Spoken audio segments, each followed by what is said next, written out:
ओम श्री गणेशाय नमः। ओम नमः शिवाय। नमस्कार दोस्तों, स्वागत है आपका हमारे YouTube channel Shraddha and faith में। दोस्तों, आज हम प्रस्तुत कर रहे हैं सोमवार व्रत कथा।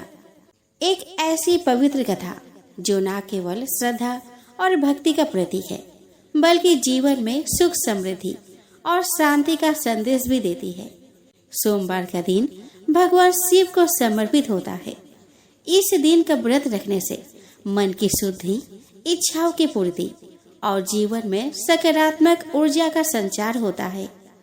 तो चलिए दोस्तों, आज के वीडियो में हम श्रवण करें सोमवार व्रत की एक चमत्कारी कथा। तो प्रेम से बोलिए हर हर महादेव। दोस्तों, आर्या व्रत में चित्रवर्मा नाम से प्रसिद्ध एक राजा थे। वे दुष्टों को दंड देने के लिए यमराज के समक्ष समझे जाते थे। वे धर्म मर्यादाओं के रक्षक, कुमार्गगामी पुरुषों को दंड देकर राह पर लाने वाले, समस्त यज्ञों का अनुष्ठान करने वाले और शरणार्थियों को रक्षा करने में समर्थ थे। भगवान शिव और विष्णु में उनकी बड़ी भक्ति थी। राजा चित्रवर्मा ने अनेक परम पराक्रमी पुत्रों को पाकर अंत में एक सुंदर मुख वाली कन्या प्राप्त की। एक दिन राजा ने जातक के लक्षण जानने वाले श्रेष्ठ ब्राह्मणों को बुलाकर कन्या की जन्म कुंडली के अनुसार भावी फल पूछे। तब उन ब्राह्मणों में से एक बहुज्ञ विद्वान ने कहा, महाराज, यह आपकी कन्या सीमंतनी नाम से प्रसिद्ध होगी।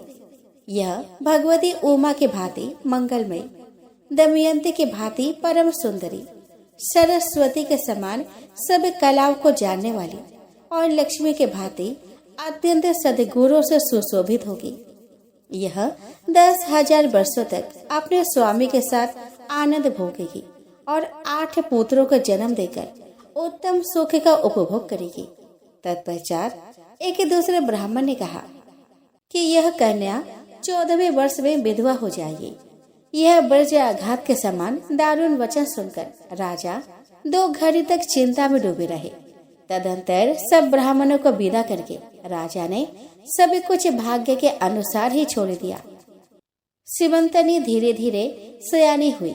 अपने सखी के मुख से भावी वैधव्य की बात सुनकर उसे बड़ा खेद हुआ। उसने चिंता मग्न होकर यज्ञ बालक के मोने की पत्नी मैत्रेय से पूछा कि माताजी, मैं आपके चरणों की शरण में आई हूँ। मुझे सौभाग्य बढ़ाने वाली सत्कर्म का उपदेश दीजिए। इस प्रकार शरण में आई हुई राजकन्या से पतिव्रता मैत्रेय ने कहा कि सुंदरी, तू शिव सहित पार्वती जी के शरण में जा और सोमवार को एकाग्र चित होकर स्नान और उपवास पूर्वक स्वच्छ वस्त्र धारण करके शिव और पार्वती जी का पूजन कर सोमवार के दिन शिव और पार्वती की आराधना करती रहा। इससे बड़ी भारी आपत्ति पड़ने पर भी तो उससे मुक्त हो जाएगी। घोर से घोर एवं भयंकर महाक्लेश में पड़कर भी शिव पूजा न छोड़ना। उसके प्रभाव से महान भय से पार हो जाओगी। इस प्रकार सीमंतनी को आश्वासन देकर पतिव्रता मैत्रेयी आश्रम को चली गई। राजकुमारी ने उनके कथन अनुसार भगवान शिव का पूजन आरंभ किया। निषद देश में नल की पत्नी दमयंती के गर्भ से इंद्रसेन नामक पुत्र हुआ था। राजा इंद्रसेन के पुत्र चंद्रागद हुए। नृपश्रेष्ठ चित्रवर्मा ने राजकुमार चंद्रागद को बुलाकर गुरुजनों की आज्ञा से उन्हीं के साथ अपनी पुत्री सीमंतनी का विवाह कर दिया। उस विवाह में बड़ा उत्सव हुआ। विवाह के पश्चात चंद्रागद कुछ काल तक ससुराल में ही रहे। एक दिन राजकुमार यमुना के पार जाने के लिए कुछ मित्रों के साथ नाव पर सवार हुए। भाग्यवश नाव यमुना के भंवर में मल्लाहों सहित डूब गई। यमुना के दोनों तटों पर बड़ा भारी हाहाकार मच गया। इस दुर्घटना को देखने वाले समस्त सैनिकों के विलाप से सारा आकाशमंडल गूंज उठा। डूबने वालों में से कुछ तो मर गए और कुछ ग्राहों के पेट में चले गए तथा राजकुमार आदि कुछ लोग उस महाजल में अदृश्य हो गए। यह समाचार सुनकर राजा चित्रवर्मा बड़े व्याकुल हुए और यमुना के किनारे आकर मूर्छित होकर गिर पड़े। सीमंतनी ने भी जब यह समाचार सुना तब वह अचेत होकर धरती पर गिर पड़ी। राजा इंद्रसेन भी अपने पुत्र के डूबने का समाचार पाकर रानियों सहित बहुत दुखी हुए और सूद बूद खोकर गिर पड़े। तदंतर बड़े बूढ़ों के समझाने पर राजा चित्रवर्मा धीरे धीरे नगर में आए और उन्होंने अपनी पुत्री को धीरज बंधाया। राजा चित्रवर्मा ने जेल में डूबे हुए अपने दामाद का और्ध्व देही कृत्य वहां आए हुए उनके बंधु बांधवों से करवाया। पतिव्रता सीमंतरी ने चीता में बैठकर पति लोक में जाने का विचार किया, किंतु उसके पिता ने स्नेहवश रोक लिया। तब वह विधवा जीवन व्यतीत करने लगी। मुनि पत्नी मैत्रेयी ने जिस शुभ सोमवार व्रत का उपदेश दिया था उसे सदाचार परायणा सीमंतरी ने विधवा होने पर भी नहीं छोड़ा। इस प्रकार 14वें वर्ष के आयु में अत्यंत दारुण दुख पाकर वह भगवान शिव के चरण अरविंदों का चिंतन करने लगी। शिव की आराधना करते करते उसके 3 वर्ष व्यतीत हो गए। उधर पुत्र शोक से उन्मत्त हुए राजा इंद्रसेन को बलपूर्वक दबाकर उनके भाइयों ने सारा राज्य छीन लिया और उन्हें पत्नी सहित पकड़कर कारागृह में डाल दिया। इंद्रसेन के पुत्र चंद्रागद यमुना के जल में डूबने पर नीचे नीचे गहराई में उतरने लगे।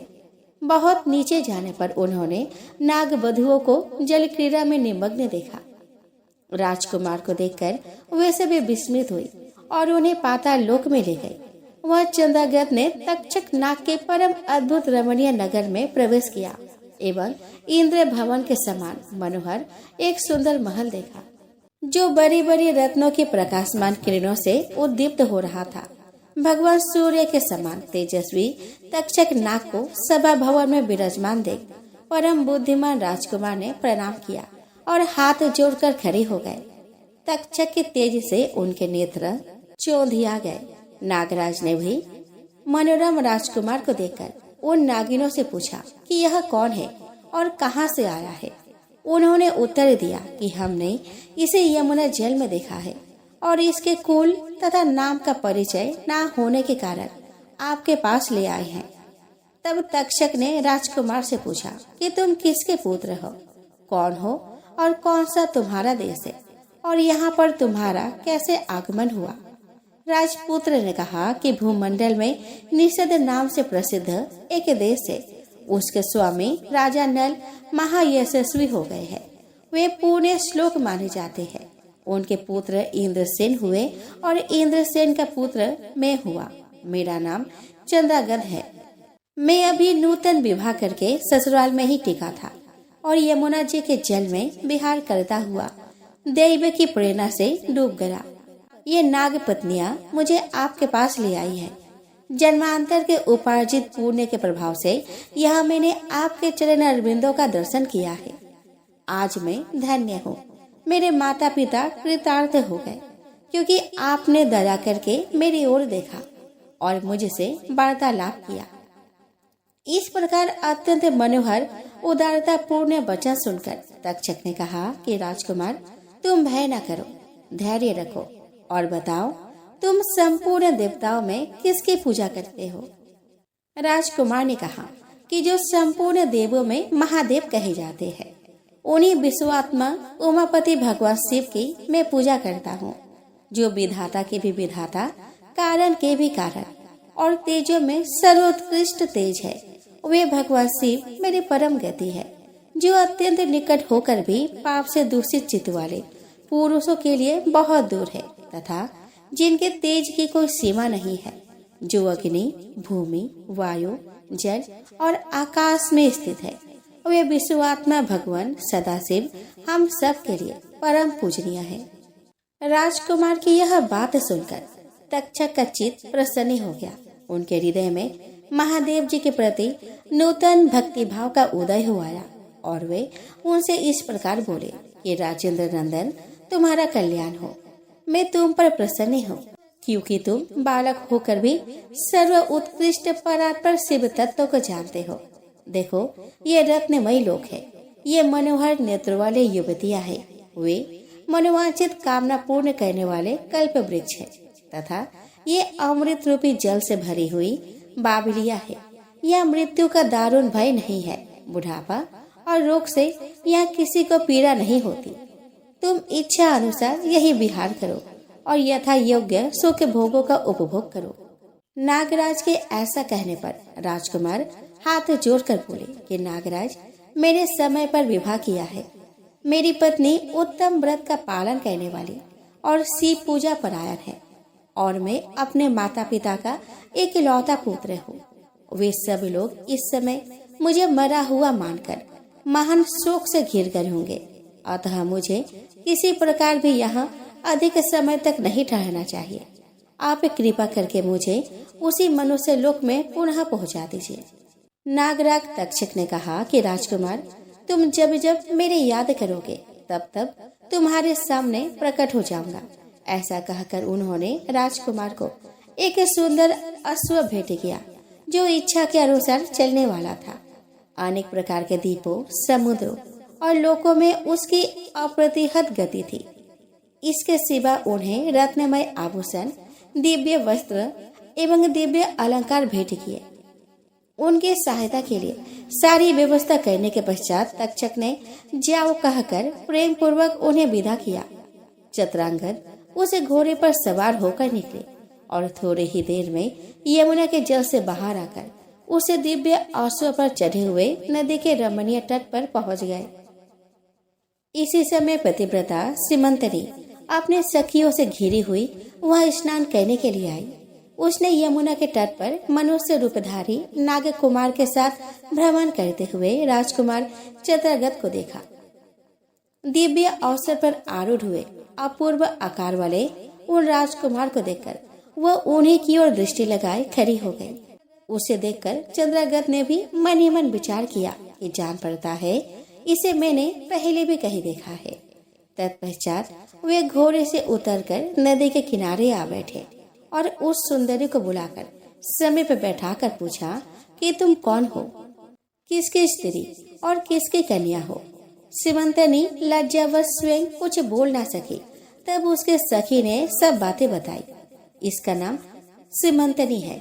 यह निषद राज इंद्रसेन के पुत्र वधु युवराज चंद्रागत की रानी और महाराज चित्रवर्मा की पुत्री है। दुर्भाग्यवश इसके पति इस महाजल में डूब गए। इससे बेदबे का दुख प्राप्त करके यह बाला शोक से सूखती जा रही है। अत्यंत प्रबल शोक में भी इसने 3 बरस व्यतीत किए हैं। आज सोमवार है, इसीलिए यहाँ यमुना जी में स्नान करने के लिए आई है। इसके ससुर का राज्य भी शत्रुओं ने छीन लिया है, बलपूर्वक उस पर अधिकार जमा लिया है और वे महाराज अपनी पत्नी के साथ उनकी कैद में पड़े हैं। यह सब होने पर भी यह निर्मल अंतःकरण वाली सदाचार परायण राजकुमारी प्रति सोमवार को अत्यंत भक्तिभाव के साथ पार्वती सहित महादेव जी की पूजा करते हैं। उत्तम व्रत का पालन करने वाली सीमंतनी ने अपने सखी के मुख से सब बातें कहलवाकर स्वयं भी राजकुमार से पूछा कि आप कौन हैं? आपके पार्श्ववर्ती यह दोनों पुरुष कौन हैं?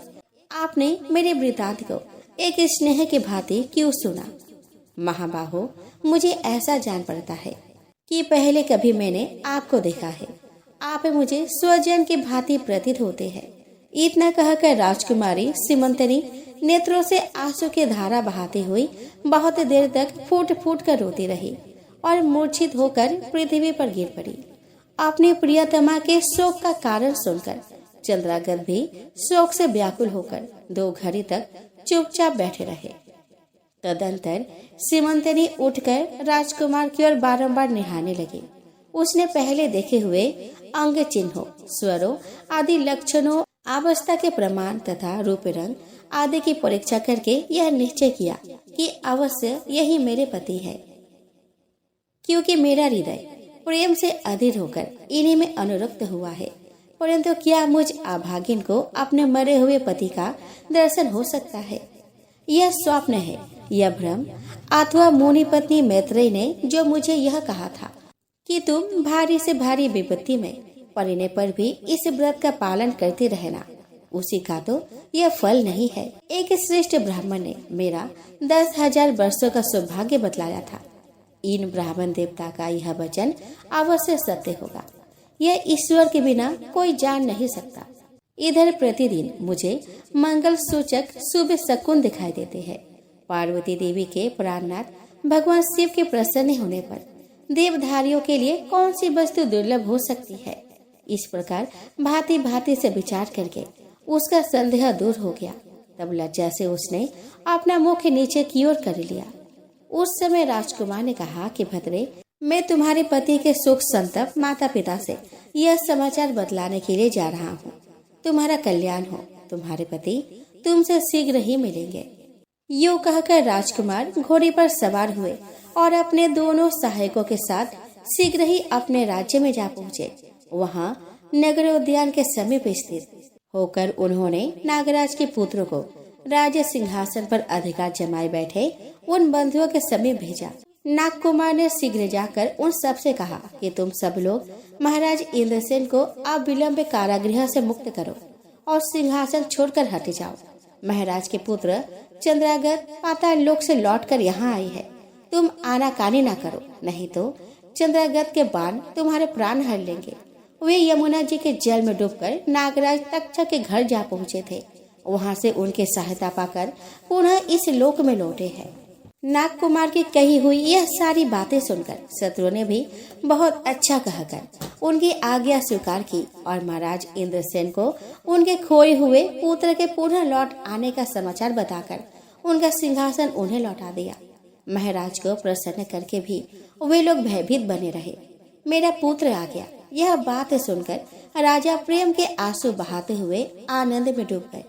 यही दशा महारानी की भी थी। तदंतर सब नागरिक, वृद्ध मंत्री और पुरोहित आगे आकर चंद्रागत से मिले और उन्हें हृदय से लगाकर महाराज के समीप ले आए। अपने भवन में प्रवेश करके अश्रु वर्षा करते हुए राजकुमार ने माता पिता के चरणों में प्रणाम किया। चरणों में पड़े हुए पुत्र को उठाकर राजा ने अश्रुसिक्त हृदय से लगा लिया। फिर क्रमशः सब माताओं को प्रणाम करके उनका आशीर्वाद ले राजकुमार पूरे वासियों से मिले और उन्होंने सबके यथायोग्य सम्मान दिया। पुनः सबके साथ राजसभा में बैठकर अपना सब वृतांत पिता से निवेदन किया और नागराज तक्षक से मित्रता होने की भी बात बतलाई। राजकुमार का चरित्र देख और सुनकर राजा इंद्रसेन हर्ष से विह्वल हो उठे।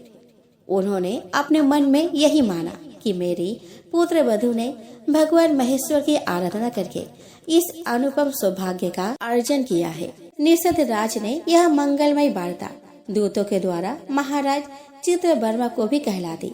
यह अमृतमयी वार्ता सुनकर महाराज चित्रवर्मा आनंद से विह्वल हो गए और बड़े वेग से उठकर उन्होंने संदेह वाहकों को उपहार में बहुत धन दिया। फिर अपने पुत्र को बुलाकर उन्होंने उसे वैधव्य के चिन्हों का परित्याग करवाया और उसे नाना प्रकार के आभूषणों से विभूषित किया। तत्पश्चात समूचे राष्ट्र के गांव और नगर आदि में बड़ा भारी उत्सव हुआ और सब लोगों ने राजकुमारी सीमंतनी के सदाचार की बड़ी प्रशंसा की। चित्रवर्मा ने इंद्रसेन के पुत्र चंद्रागत को बुलाकर सीमंतनी को उनके साथ विदा कर दिया। चंद्रागत ने तक्षक के घर से लाए हुए रत्न आदि आभूषणों के द्वारा, जो मानव मात्र के लिए अत्यंत दुर्लभ है, अपनी पत्नी को अलंकृत किया। तपे हुए सुवर्ण के समान सुशोभित 40 कोस तक जाने वाली सुगंध से युक्त दिव्य अंग राग से सीमंतनी की बड़ी शोभा हो रही थी।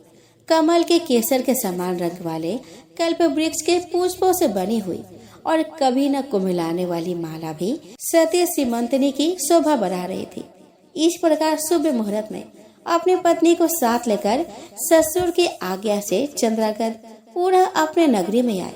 महाराज इंद्रसेन ने अपने पुत्र को राज सिंहासन पर बैठाकर तपस्या द्वारा भगवान शिव की आराधना करके योगी पुरुषों को उपलब्ध होने वाली उत्तम गति प्राप्त की। राजा चंद्रागत ने अपने धर्म पत्नी सीमंतनी के साथ 10,000 वर्षों तक नाना प्रकार के विषयों का भोग किया। उन्होंने 8 पुत्रों एवं 1 कन्या को जन्म दिया। सीमंतनी प्रतिदिन भगवान महेश्वर की पूजा करती हुई अपने स्वामी के साथ सुख पूर्वक रहने लगी। उसने सोमवार के व्रत के प्रभाव से अपना खोया हुआ सौभाग्य प्राप्त कर लिया। शौनक जी बोले कि हे महाभाग सूर्य जी, आप सर्वज्ञ है। हे महामते, आपके कृपा प्रसाद से मैं बारंबार कृतार्थ हुआ। इस इतिहास को सुनकर मेरा मन अत्यंत आनंद में निमग्न हो रहा है। अतः अब भगवान शिव में प्रेम बढ़ाने वाली शिव संबंधिनी दूसरी कथा को कहिए। अमृत पीने वालों को लोक में कहीं मुक्ति नहीं प्राप्त होती, किंतु भगवान शंकर के कथा अमृत का पान तो प्रत्यक्ष ही मुक्ति देने वाला है। सदा शिव की जिस कथा के सुनने मात्र से मनुष्य शिवलोक प्राप्त कर लेता है, वह कथा धन्य है, धन्य है। और कथा का श्रवण कराने वाले आप भी धन्य है। सूत जी बोले कि हे शौनक सुनिए, मैं आपके सामने गोपनीय कथा वस्तु का भी वर्णन करूंगा, क्योंकि आप शिव भक्तों में अग्रगण्य तथा वेद वेत्ताओं में श्रेष्ठ है। समुद्र के निकटवर्ती प्रदेश में एक बास्कल नामक ग्राम था, जहाँ वैदिक धर्म से विमुख महापापी द्विज निवास करते थे। वे सब के सब बड़े दुष्ट थे। उनका मन दूषित विषय भोगों में ही लगा रहता था। वे न तो देवताओं पर विश्वास करते थे और न भाग्य पर। वे सभी कुटिल वृत्ति वाले हैं, किसानी करते और भांति भांति के घातक अस्त्र शस्त्र रखते हैं। वे पर स्त्री गमन करने वाले और खल है। ज्ञान, वैराग्य और सद धर्म को वे बिल्कुल नहीं जानते। वे सभी पशु बुद्धि वाले हैं और सदा दूषित बातों को सुनने में संलग्न रहते हैं। जहाँ के द्विज ऐसे हो, वहाँ के अन्य वर्णों के विषय में क्या कहा जाए। अन्य वर्णों के लोग भी उन्हीं के भांति कुत्सित विचार रखने वाले, स्वधर्म विमुख एवं खल है। वे सदा कुकर्म में लगे रहते हैं और नित्य विषय भोगों में ही डूबे रहते हैं। वहाँ की सब स्त्रियां भी कुटिल स्वभाव की, स्वेच्छाचारिणी, पापासक्त, कुत्सित विचार वाली और व्यभिचारिणी है। वे सद व्यवहार और सदाचार से सर्वदा शून्य है। कुजनों के निवास स्थान उस बास्कल नामक ग्राम में किसी समय एक बिंदुक नामधारी ब्राह्मण रहता था। वह बड़ा अधम था। वह दुरात्मा और महापापी था। यद्यपि उसकी स्त्री बड़ी सुंदर थी, तो भी वह कुमार्ग पर ही चलता था। काम वासना से कलुषित चित्त वह वेश्यागामी था। उसकी पत्नी का नाम चंचूला था। वह सदा उत्तम धर्म के पालन में लगी रहती थी, तो भी उसे छोड़कर वह दुष्ट ब्राह्मण कामासक्त होकर वेश्यागामी हो गया था। इस तरह कुकर्म में लगे हुए उस बिंदु के बहुत वर्ष व्यतीत हो गए। उसकी स्त्री चंचूला काम से पीड़ित होने पर भी स्वधर्म नाश के भय से कलेश सह कर भी दीर्घ काल तक धर्म से भ्रष्ट नहीं हुई, परंतु दुराचारी पति के आचरण से प्रभावित होने के कारण काम पीड़ित हो आगे चलकर वह स्त्री भी दुराचारिणी हो गई। भ्रष्ट चरित्र वाली वह कुमार्ग गामिनी अपने पति की दृष्टि बचाकर रात्रि में चोरी छिपे अन्य पापी जार पुरुषों के साथ रमन करने लगी। हे मुने, एक बार उस ब्राह्मण ने अपनी उस दुराचारिणी पत्नी चंचूला को कामासक्त हो परिपुरुष के साथ रात्रि में संसर्गरत देख लिया। उस दुष्ट और दुराचार में आसक्त मन वाली पत्नी को रात में परिपुरुष के साथ व्यभिचार रत देखकर वह क्रोध पूर्वक वेग से दौड़ा। उस दुष्ट बिंदु को घर में आया जानकर वह कपटी व्यभिचारिणी तेजी से भाग गया। तब वह दुष्ट आत्मा बिंदुक अपने पत्नी को पकड़कर उसे डांटता हुआ मुक्कों से बार बार पीटने लगा। वह व्यभिचारिणी दुष्टा नारी चंचूला पीटी जाने पर कुपित होकर निर्भयता पूर्वक अपने दुष्ट पति बिंदुक से कहने लगी। चंचूला बोली कि मुझ पति परायण युवती पत्नी को छोड़कर आप को बुद्धिवश प्रतिदिन वेश्या के साथ इच्छा अनुसार रमन करते हैं। आप ही बताएं कि रूपवती और कामसक्त चित्त वाली मुझ युवती की पति संसर्ग के बिना क्या गति होती होगी। मैं अत्यंत सुंदर हूँ तथा नव यौवन से उन्मत्त हूँ। आपके संसर्ग के बिना व्यथित चित्त वाली मैं कामजन्य दुख को कैसे सह सकती हूँ। सूत जी बोले कि उस स्त्री के इस प्रकार कहने पर बिंदुक कहने लगा। बिंदुक बोला कि काम से व्याकुल चित होकर तुमने यह सत्य ही कहा है। हे प्रिय, तुम भय त्याग दो। मैं जो तुमसे हित की बात कहता हूँ उसे सुनो। तुम निर्भय होकर नित्य पर पुरुष के साथ संसर्ग करो, उन्हें संतुष्ट करके उनसे धन खींचो। वह सारा धन वेश्या के प्रति आसक्त मन वाले मुझको दे दिया करो। इससे तुम्हारा और मेरा दोनों का ही स्वार्थ सिद्ध हो जाएगा। सूत जी बोले कि पति का यह वचन सुनकर उसकी पत्नी चंचुला ने प्रसन्न होकर उसकी कही बात मान ली। उन दोनों दुराचारी पति पत्नी ने इस प्रकार समझौता कर लिया तथा वे दोनों निर्भय चित्त से कुकर्म में लीन हो गए। इस तरह दुराचार में डूबे हुए उन मूढ़ चित्त वाले पति पत्नी का बहुत सा समय व्यर्थ बीत गया। तदंतर शूद्र जातीय वेश्या का पति बना हुआ वह दूषित बुद्धि वाला दुष्ट ब्राह्मण बिंदु समय अनुसार मृत्यु को प्राप्त हो नरक में जा पड़ा। बहुत दिनों तक नरक के दुख भोगकर वह मूढ़ बुद्धि पापी विंध्या पर्वत पर भयंकर पिशाच हुआ। इधर उस दुराचारी पति बिंदु के मर जाने पर वह मूढ़ हृदया चंचूला बहुत समय तक पुत्रों के साथ अपने घर पर ही रही। इस प्रकार प्रेम पूर्वक कामासक्त होकर जारों के साथ विहार करती हुई उस चंचूला नामक स्त्री का कुछ यौवन समय के साथ ढलने लगा। एक दिन दैवयोग से किसी पुण्य पर्व के आने पर वह स्त्री भाई बंधुओं के साथ गोकर्ण क्षेत्र में गई। तीर्थ यात्रियों के संग से उसने भी उस समय जाकर किसी तीर्थ के जल में स्नान किया। मेला देखने की दृष्टि से बंधु जनों के साथ यत्र तत्र घूमने लगी। घूमती घामती किसी दैव मंदिर में उसने एक दैविक ब्राह्मण के मुख से भगवान शिव की परम पवित्र एवं मंगलकारिणी उत्तम पौराणिक कथा सुनी। कथावाचक ब्राह्मण कह रहे थे कि जो स्त्रियां पर पुरुष के साथ व्यभिचार करती है वे मरने के बाद जब यमलोक में जाती है तब यमराज के दूत उनके योनि में तपे हुए लोहे का परीख डालते हैं। पौराणिक ब्राह्मण के मुख से यह वैराग्य बढ़ाने वाली कथा सुनकर चंचूला भय से व्याकुल हो वह कांपने लगी। जब कथा समाप्त हुई और लोग वहां से बाहर चले गए तब वह भयभीत नारी एकांत में शिव पुराण की कथा बाँचने वाले उन ब्राह्मण से कहने लगी। चंचूला ने कहा कि ब्राह्मण, मैं अपने धर्म को नहीं जानती थी, इसलिए मेरे द्वारा बड़ा दुराचार हुआ है। स्वामी, इसे सुनकर मेरे ऊपर अनुपम कृपा करके आप मेरा उद्धार कीजिए। हे प्रभु, मैंने मूढ़ बुद्धि के कारण घोर पाप किया है। मैंने कामांध होकर अपने संपूर्ण युवा अवस्था व्यभिचार में बिताई है।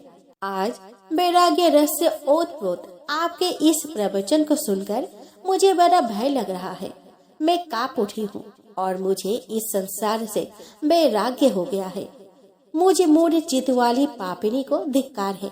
मैं सर्वथा निंदा के योग्य हूँ। मैं कुत्सित विषय में फंसी हुई हूँ और अपने धर्म से विमुख हो गई हूँ। थोड़े से सुख के लिए अपने हित का नाश करने वाली तथा भयंकर कष्ट देने वाली घोर पाप मैंने अनजाने में ही कर डाले। हाय, न जाने किस किस घोर कष्टदायक दुर्गति में मुझे पड़ना पड़ेगा और वहाँ कौन बुद्धिमान पुरुष कुमार्ग में मन लगाने वाली मुझे पापिनी का साथ देगा। मृत्यु काल में उन भयंकर यमदूतों को मैं कैसे देखूंगी जब वे बलपूर्वक मेरे गले में फंदे डालकर मुझे बांधेंगे। तभी मैं कैसे धीरज धारण कर सकूंगी। नरक में जब मेरे शरीर के टुकड़े टुकड़े किए जाएंगे उस समय विशेष दुख देने वाली उस महान यातना को मैं वहाँ कैसे सहूंगी। दुख और शोक से ग्रस्त होकर मैं दिन में सहज इंद्रिय व्यापार और रात्रि में नींद कैसे प्राप्त कर सकूंगी। हाय, मैं मारी गई, मैं जल गई, मेरा हृदय विदीर्ण हो गया और मैं सब प्रकार से नष्ट हो गई, क्योंकि मैं हर तरह से पाप में डूबी रही हूँ। हाय विधाता, मुझ पापिनी को अपने हठात ऐसी दुर्बुद्धि कैसे दे दी जो सभी प्रकार का सुख देने वाले स्वधर्म से दूर कर देती है। हे द्विज, सूल से बिंधा हुआ व्यक्ति ऊंचे पर्वत शिखर से गिरने पर जैसा घोर कष्ट पाता है, उससे भी करोड़ गुना कष्ट मुझे है। सैकड़ों अश्वमेघ यज्ञ करके अथवा सैकड़ों वर्षों तक गंगा स्नान करने पर भी मेरे घोर पाप की शुद्धि संभव नहीं दिखती। मैं क्या करूं, कहाँ जाऊं और किसका आश्रय लूं? मुझे नरक गामिनी की इस संसार में कौन रक्षा करेगा?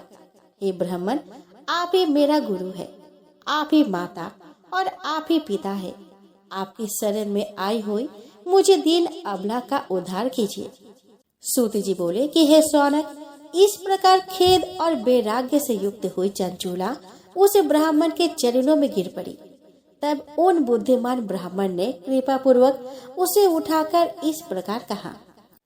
ब्राह्मण बोले कि सौभाग्य की बात है कि भगवान शंकर की कृपा से शिव पुराण के इस वैराग्य युक्त तथा श्रेष्ठ कथा को सुनकर तुम्हें समय पर चेत हो गया है। हे ब्राह्मण पत्नी, तुम डरो मत, भगवान शिव के शरण में जाओ। शिव की कृपा से सारा पाप तत्काल नष्ट हो जाता है। मैं तुमसे भगवान शिव की कीर्ति कथा से युक्त उस परम वस्तु का वर्णन करूंगा जिससे तुम्हें सदा सुख देने वाली उत्तम गति प्राप्त होगी। शिव की उत्तम कथा सुनने से ही तुम्हारी बुद्धि इस तथा पश्चाताप से युक्त एवं शुद्ध हो गई है। साथ ही तुम्हारे मन में विषयों के प्रति वैराग्य हो गया है। पश्चाताप ही पाप करने वाले पापियों के लिए सबसे बड़ा प्रायश्चित है। सत्य पुरुषों ने सबके लिए पश्चाताप को ही समस्त पापों का शोधक बताया है।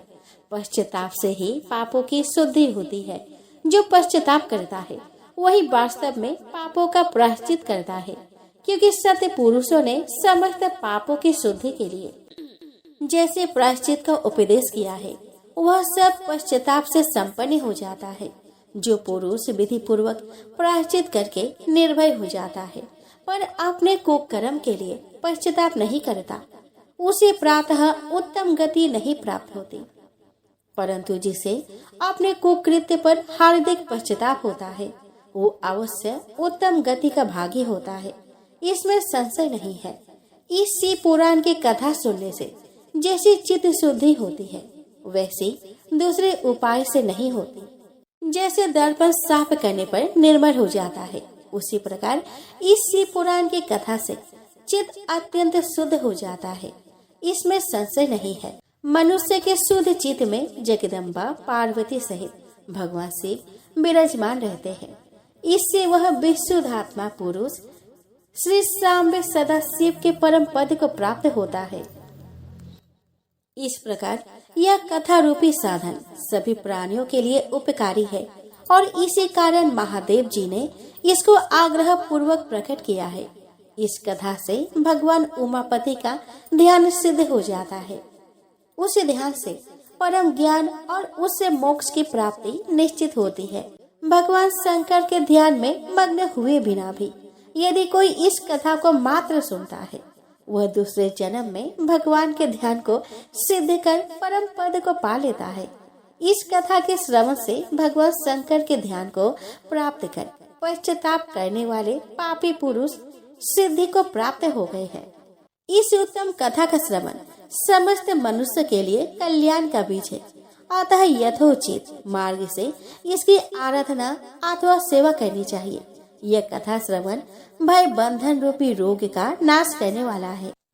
भगवान शिव की कथा को सुनकर फिर अपने हृदय में उसका मनन एवं निधि ध्यानासन करने से पूर्णतः चित्त शुद्धि हो जाती है। चित्त शुद्धि होने से महेश्वर भक्ति अपने दोनों पुत्र यानी कि ज्ञान और वैराग्य के साथ निश्चय ही प्रकट होती है। तत्पश्चात महेश्वर के अनुग्रह से दिव्य मुक्ति प्राप्त होती है, इसमें संशय नहीं है। जो शिव भक्ति से वंचित है उसे पशु समझना चाहिए, क्योंकि उसका चित्त माया के बंधन में आसक्त है। वह निश्चय ही संसार बंधन से मुक्त नहीं हो पाता। हे ब्राह्मण पत्नी, इसीलिए तुम विषयों से मन को हटा लो और भक्ति भाव से भगवान शंकर की इस परम पावन कथा को सुनो। परमात्मा शंकर की इस कथा को सुनने से तुम्हारे चित्त का शुद्धि होगी और उससे तुम्हें मोक्ष की प्राप्ति हो जाएगी। निर्मल चित्त से भगवान शिव के चरण बिंदु का चिंतन करने वालों की एक ही जन्म में मुक्ति हो जाती है। यह मैं तुमसे सत्य सत्य कहता हूँ। सूत जी बोले कि शौनक इतना कहकर वे श्रेष्ठ शिव भक्त ब्राह्मण मौन हो गए। उनका हृदय करुणा से आर्द्र हो गया था। वे शुद्ध चित्त महात्मा भगवान शिव के ध्यान में मग्न हो गए। तदंतर बिंदु की पत्नी चंचुला मन ही मन प्रसन्न हो उठी। ब्राह्मण का उक्त उपदेश सुनकर उनके नेत्र में आनंद के आंसू छलक आए थे। वह ब्राह्मण पत्नी चंचुला हर्षित हृदय से उन श्रेष्ठ ब्राह्मण के चरणों में गिर पड़ी और हाथ जोड़कर बोली कि मैं कृतार्थ हो गई हूँ।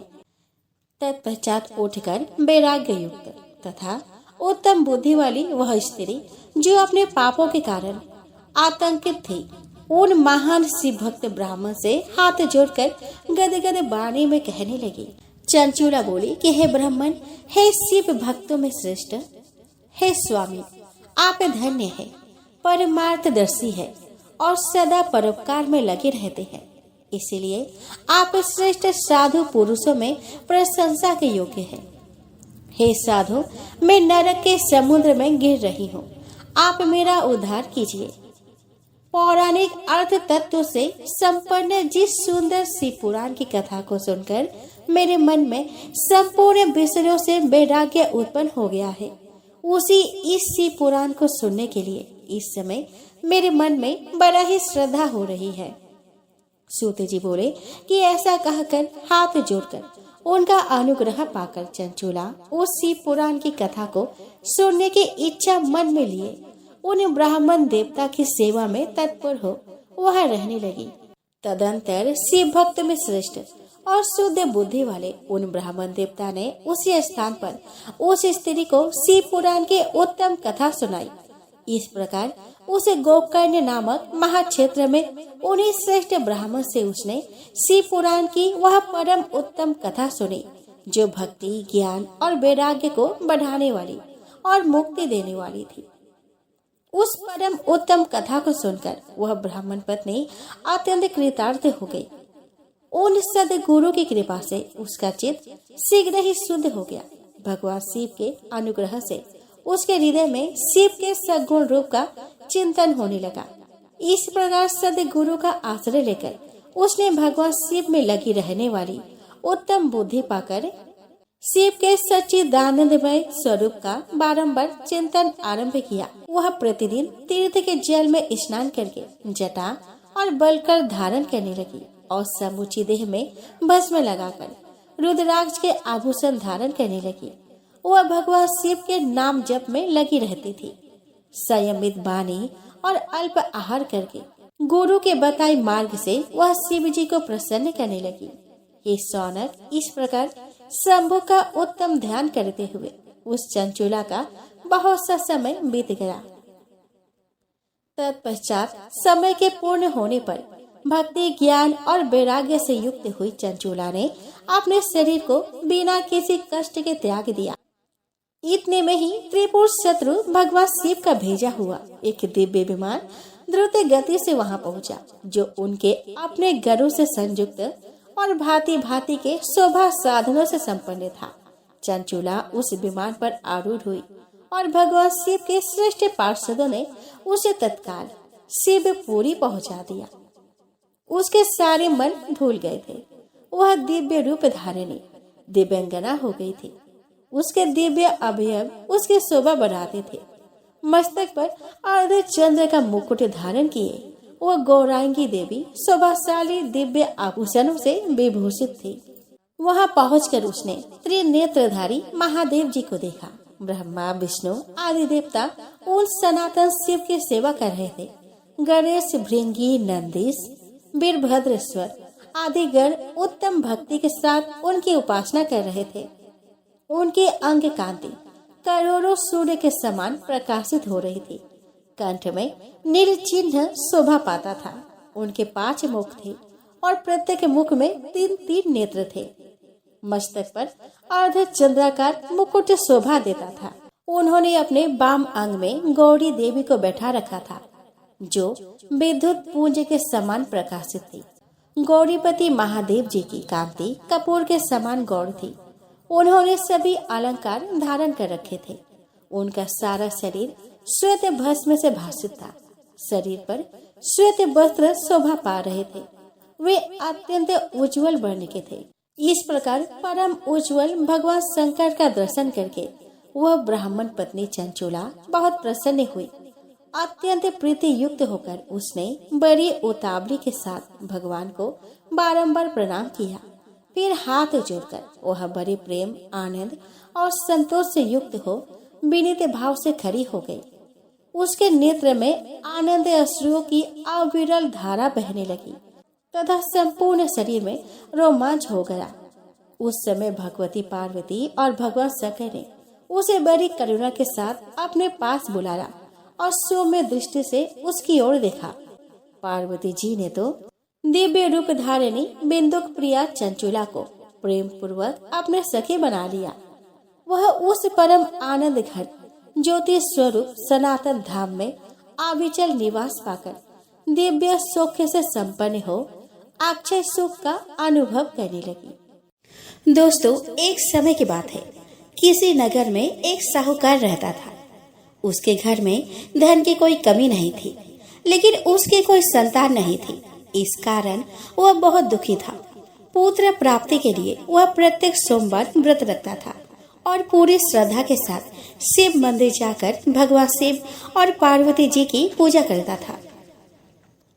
उसकी भक्ति देखकर एक दिन माँ पार्वती प्रसन्न हो गई और भगवान शिव से उस साहूकार की मनोकामना पूर्ण करने का आग्रह किया।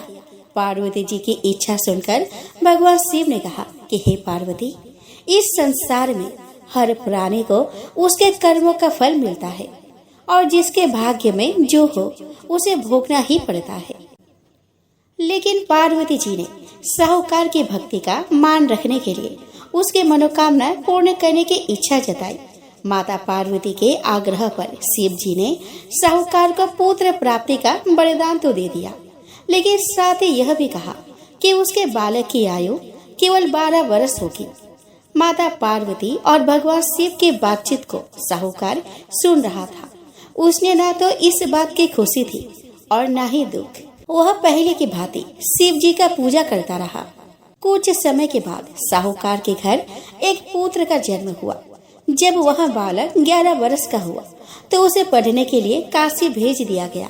साहूकार ने पुत्र के मामा को बुलाकर उसे बहुत सारा धन दिया और कहा कि तुम इस बालक को काशी विद्या प्राप्ति के लिए ले जाओ और मार्ग में यज्ञ कराना। जहाँ भी यज्ञ कराओ वहाँ ब्राह्मणों को भोजन कराओ और दक्षिणा देते हुए जाना। दोनों मामा भांजे इसी तरह यज्ञ कराते और ब्राह्मणों को दान दक्षिणा देते काशी की ओर चल पड़े। रात में एक नगर पड़ा जहाँ नगर के राजा की कन्या का विवाह था, लेकिन जिस राजकुमार से उसका विवाह होने वाला था वह एक आंख से काना था। राजकुमार के पिता ने अपने पुत्र के काना होने की बात को छुपाने के लिए एक चाल चली। साहूकार के पुत्र को देखकर उसके मन में एक विचार आया। उसने सोचा कि क्यों ना इस लड़के को दूल्हा बनाकर राजकुमार से विवाह करा दूं। साहूकार के पुत्र को देखकर उसके मन में एक विचार आया। उसने सोचा कि क्यों ना इस लड़के को दूल्हा बनाकर राजकुमारी से विवाह करा दूं। विवाह के बाद इसको धन देकर विदा कर दूंगा और राजकुमारी को अपने नगर ले आऊंगा। लड़के को दूल्हे के वस्त्र पहनाकर राजकुमारी से विवाह कर दिया गया, लेकिन साहूकार का पुत्र ईमानदार था। उसे यह बात न्याय संगत नहीं लगी। उसने अवसर पाकर राजकुमारी के चुनने के पल्ले पर लिखा कि तुम्हारा विवाह तो मेरे साथ हुआ है, लेकिन जिस राजकुमार के संग तुम्हें भेजा जाएगा वह एक आंख से काना है। मैं तो काशी पढ़ने जा रहा हूँ। जब राजकुमारी ने चुन्नी पर लिखी बातें पढ़ी तो उसने अपने माता पिता को यह बात बताई। राजा ने अपने पुत्री को विदा नहीं किया, जिससे बारात वापस चली गई। दूसरी ओर साहूकार का लड़का और उसका मामा काशी पहुँचे और वहां जाकर उन्होंने यज्ञ किया। जिस दिन लड़के की आयु 12 साल की हुई उसी दिन यज्ञ रखा गया। लड़के ने अपने मामा से कहा कि मेरी तबीयत कुछ ठीक नहीं है। मामा ने कहा कि तुम अंदर जाकर सो जाओ।